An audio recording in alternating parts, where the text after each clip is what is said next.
नमस्कार। Taxation laws में अपने नेक्स्ट टॉपिक एक प्रश्न है, शॉर्ट क्वेश्चन है, छोटा प्रश्न है लेकिन इम्पोर्टेंट है। अपने इनकम टैक्स की जनरल नॉलेज के हिसाब से भी और परीक्षा के दृष्टिकोण से भी इनकम टैक्स शब्द जब पढ़ रहे हैं तो इस प्रश्न के बारे में जानकारी भी होनी चाहिए और समझ भी होनी चाहिए कि इनकम टैक्स एक्ट 1961 आयकर अधिनियम 1961 जो है, इसके अंतर्गत कौन कौन से प्राधिकारी हैं जो इस एक्ट को एग्जीक्यूट करने में, इनकम टैक्स एक्ट के प्रोविजंस को सही तरीके से लागू करने में, उस एक्ट का जो उद्देश्य है उन उद्देश्यों के अनुरूप कार्य करने में और इनकम टैक्स एक्ट के अंतर्गत सभी व्यक्तियों को सही तरीके से इस एक्ट के प्रोविजंस का लाभ मिलने और सरकार जब इस एक्ट को लागू कर रही है तो उसको सही तरीके से लागू किया जा सके, इसलिए कौन कौन से प्राधिकारी जो हैं वो काम करते हैं और उन प्राधिकारियों के द्वारा जब कार्य किया जा रहा है तो इस दौरान उनको क्या क्या पावर्स हैं, किन शक्तियों का प्रयोग करते हुए वो इस एक्ट को सही तरीके से लागू कर पाएंगे। तो सबसे पहले अपने बात करते हैं कि इनकम टैक्स एक्ट के अंतर्गत केंद्र सरकार के द्वारा, सेंट्रल गवर्नमेंट के द्वारा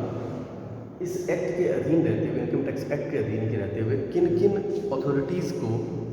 इसमें शामिल किया जाता है, किन किन अथॉरिटीज़ को इसमें नियुक्त किया जाता है, किन किन अथॉरिटीज़ के माध्यम से इस एक्ट के प्रोविजंस को सही तरीके से लागू किया जाता है। तो सबसे पहले हम अपने बात करते हैं central board for direct taxes, केंद्रीय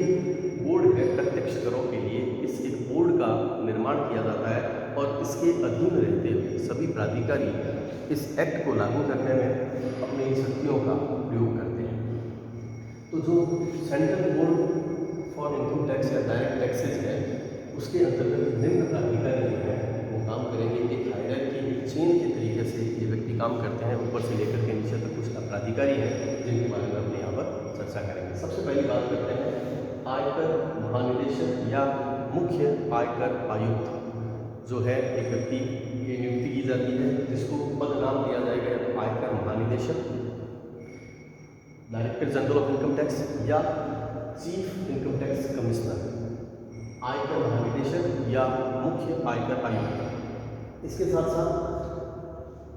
एरियाज के हिसाब से अलग अलग आयकर आयुक्त नियुक्त किए जाते हैं, इनकम टैक्स कमिश्नर नियुक्त किए जाते हैं, जिनको एरिया वाइज एरिया में बांट करके ये सभी लोग आयकर महानिदेशक या मुख्य आयकर आयुक्त के अधीन रहते हुए कार्य करते हैं। इनके साथ में आयकर आयुक्त की सहायता के लिए अतिरिक्त आयकर निदेशक, एडिशनल इनकम टैक्स डायरेक्टर को अपॉइंट किए जाते हैं। इनके साथ साथ संयुक्त आयकर निदेशक, ज्वाइंट इनकम टैक्स डायरेक्टर और सब डायरेक्टर और असिस्टेंट डायरेक्टर, ये सभी लोग मिलकर के असिस्ट करते हैं वो चीफ इनकम टैक्स कमिश्नर को, यानी आयकर आयुक्त, अतिरिक्त आयकर निदेशक, संयुक्त आयकर निदेशक, उप आयकर निदेशक और सहायक आयकर निदेशक जो है, ये सभी मिलकर के आयकर महानिदेशक या मुख्य आयकर आयुक्त को असिस्ट करते हैं, उसकी सहायता करते हैं और ये सभी मिलकर के कार्य करते हैं। इनके साथ साथ मुख्य रूप से जो फील्ड पोस्टिंग के हिसाब से फील्ड में कार्य करने के लिए इनकम टैक्स ऑफिसर्स को अपॉइंट किया जाता है। इनकम टैक्स ऑफिसर्स आयकर अधिकारियों की नियुक्ति की जाती है। इसके साथ साथ जब आयकर गणना के बाद में आयकर वसूली अधिकारी, जो व्यक्ति आयकर को वसूल करेंगे,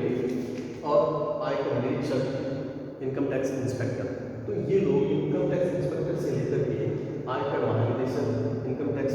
जनरल जो है, यहाँ तक के सभी व्यक्ति जो हैं ये मिल कर के इनकम टैक्स एक्ट 1961 के जो प्रोविजंस हैं उनको लागू करने में,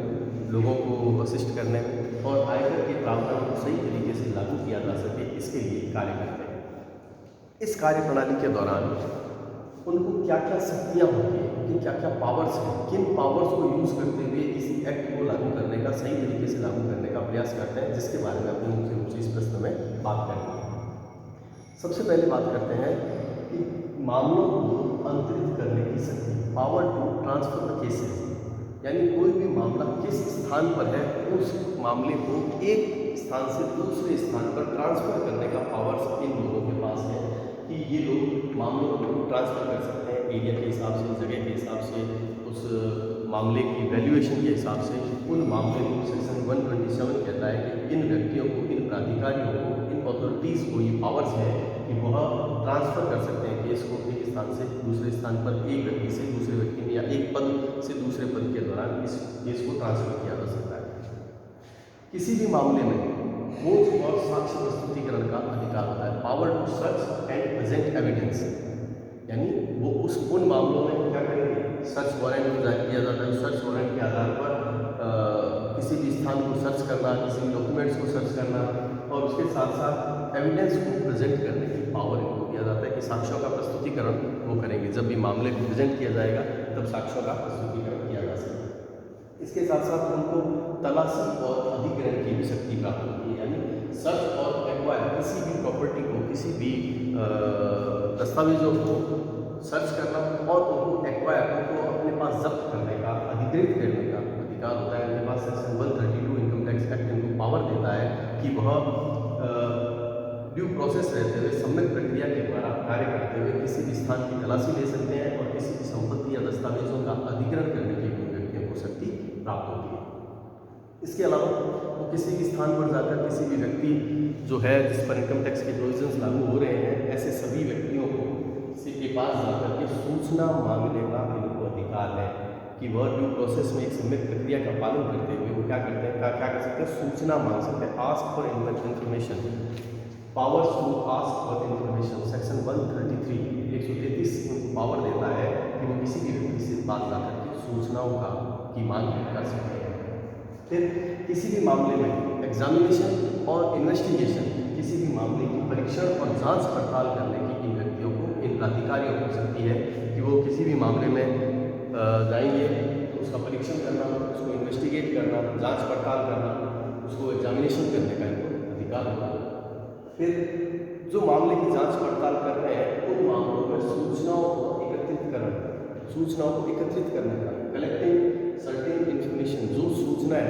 उस मामले में व्यक्ति को, उस कतिपय मामले में कुछ सूचनाएं जो है जहाँ पर उनको आवश्यकता है, तो सूचनाओं को, जहाँ पर अपने बात करें कि सूचनाओं को मांग सकता है, तो जो मांगी गई है उन सूचनाओं को कलेक्ट करने का भी इनको खास अधिकार है। सूचना मांग करके उनको कलेक्ट कर सकता है, उनको एक्वायर कर सकता है।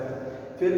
किसी भी व्यक्ति के, किसी भी कंपनी में जाकर के वो उन रजिस्टर्स की भी तलाशी ले सकता है, निरीक्षण कर सकता है, इंस्पेक्शन कर सकता है। तो ये कुछ मुख्य रूप से कुछ पावर्स हैं, कुछ अधिकार हैं जो आयकर प्राधिकारी हैं उनको दिए गए हैं। इन शॉर्ट आयकर प्राधिकारी कौन होंगे और उनकी क्या क्या शक्तियाँ हैं, एक बार फिर अपने इसके बारे में चर्चा करते हैं। इनकम टैक्स एक्ट 1961 के प्रोविजंस को लागू करने के लिए भारतीय परिप्रेक्ष्य में अगर बात करें तो एक हायरार्की चेन सिस्टम में प्राधिकारियों को नियुक्त किया गया है। ये प्राधिकारी इनकम टैक्स एक्ट में प्रदत्त शक्तियों के आधार पर, इनको प्राप्त शक्तियों के आधार पर कार्य करते हैं और income tax provisions, income tax act के जो प्रोविजंस हैं उनको सही तरीके से लागू करने का प्रयास करते हैं। तो सबसे पहला प्रत्यक्ष करों का केंद्रीय बोर्ड है जो कि central board of direct taxes. इस बोर्ड के अंतर्गत जो प्राधिकारी नियुक्त हैं, इस एक्ट के प्रावधानों को लागू करने के लिए जो प्राधिकारी नियुक्त हैं वो मुख्य रूप से आयकर महानिदेशक या मुख्य आयकर आयुक्त, चीफ इनकम टैक्स कमिश्नर। इसको असिस्ट करने के लिए आयकर आयुक्त, इनकम टैक्स कमिश्नर, अतिरिक्त आयकर निदेशक, एडिशनल इनकम टैक्स डायरेक्टर, संयुक्त आयकर निदेशक, ज्वाइंट इनकम टैक्स डायरेक्टर, उप निदेशक, सब डायरेक्टर, सहायक निदेशक, असिस्टेंट डायरेक्टर। ये इन सभी व्यक्तियों की, इन सभी प्राधिकारियों की नियुक्ति की जाती है। ये सभी प्राधिकारी एरिया के हिसाब से इन व्यक्तियों को नियुक्त किया जाता है और ये सभी लोग मिलकर भी आयकर महानिदेशक के अधीन रहते हुए, इनके डायरेक्शंस को मानते हुए, आयकर अधिनियम के प्रावधानों को मानते हुए अपने कार्यों को सुचारू रूप से करने का प्रयास करते हैं। फिर आयकर अधिकारी, कर वसूली अधिकारी और आयकर निरीक्षक, income tax inspector, tax collection officer और इनकम टैक्स ऑफिसर, ये सभी लोग मिलकर के आयकर अधिनियम के प्रावधानों को लागू करते हैं। इन आयकर प्राधिकारियों को क्या क्या शक्तियाँ प्राप्त है जिनके माध्यम से ये सही तरीके से काम कर सके। सबसे पहली बात, किसी भी मामले को अंतरित करने का इन व्यक्तियों को, इन प्राधिकारियों को अधिकार होता है। सेक्शन 127 इनकम टैक्स एक्ट के अंतर्गत कि कोई भी मामला जो किसी एक स्थान पर है उसको दूसरे स्थान पर किसी एक प्राधिकारी के पास है, दूसरे प्राधिकारी को ट्रांसफर करने का इन व्यक्तियों को अधिकार होगा।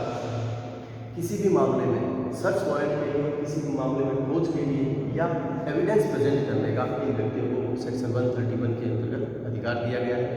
इसके साथ साथ किसी भी स्थान की,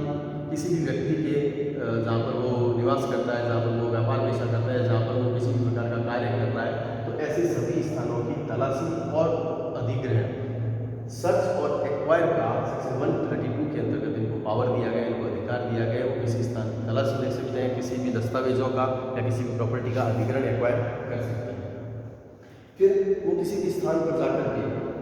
बुकलेट्स, उनकी लेखा पुस्तिकाएँ जो हैं उनकी मांग कर सकते हैं। Ask for right to ask for booklets, section 132A में उनको ये पावर दिया गया है कि वो जा करके मांग सकते हैं। फिर किसी भी प्रकार की सूचनाओं को उनको प्राप्त करनी है, उन सूचनाओं के माध्यम से वो इनकम टैक्स प्रोविजंस को लागू करेंगे। तो ऐसी परिस्थिति इनकम टैक्स प्रोविजंस को ध्यान में रखते हुए जो किसी भी मामले में सूचनाओं को उनको आवश्यकता है, उन सूचनाओं को मांगने का सेक्शन 133 में उनको अधिकार दिया गया है। इसके साथ साथ किसी भी मामले में एग्जामिनेशन इन्वेस्टिगेशन, उस मामले की परीक्षण और जांच पड़ताल करने का पूर्ण रूप से अधिकार सेक्शन 133 में इन व्यक्तियों को दिया गया है, इन अधिकारियों को दिया गया है। इसके साथ साथ सूचनाएं मांग करके उनको एकत्रीकरण करने का, कलेक्टिंग सर्टेन इन्फॉर्मेशन का उनको 133 में उनको पावर्स दी गई है। और किसी भी स्थान पर जाकर के, किसी भी कंपनी में जाकर के उनके रजिस्टर को मांगने का भी उनको अधिकार है। उन रजिस्टर को मांग करके उनका निरीक्षण करने का, उसका इंस्पेक्शन करने का उन व्यक्तियों को, उन अधिकारियों को अधिकार है। तो ये बहुत ही शॉर्ट क्वेश्चन है कि इनकम टैक्स एक्ट के प्रोविजंस के लिए कौन कौन से अथॉरिटीज़ को अपॉइंट किया जाता है और उनकी मुख्य रूप से पावर्स क्या होंगी। तो इन शॉर्ट इस वीडियो के माध्यम से अपने इसको समझने का प्रयास किया है कि आयकर अधिनियम के प्रावधानों को लागू करने के लिए मुख्य रूप से किन किन प्राधिकारियों की नियुक्ति की जाती है और ये प्राधिकारी इनकम टैक्स एक्ट के प्रोविजंस के हिसाब से किन पावर्स को यूज़ करते हुए इस एक्ट के प्रावधानों को सुचारू रूप से लागू कर सकते हैं। Thank you very much.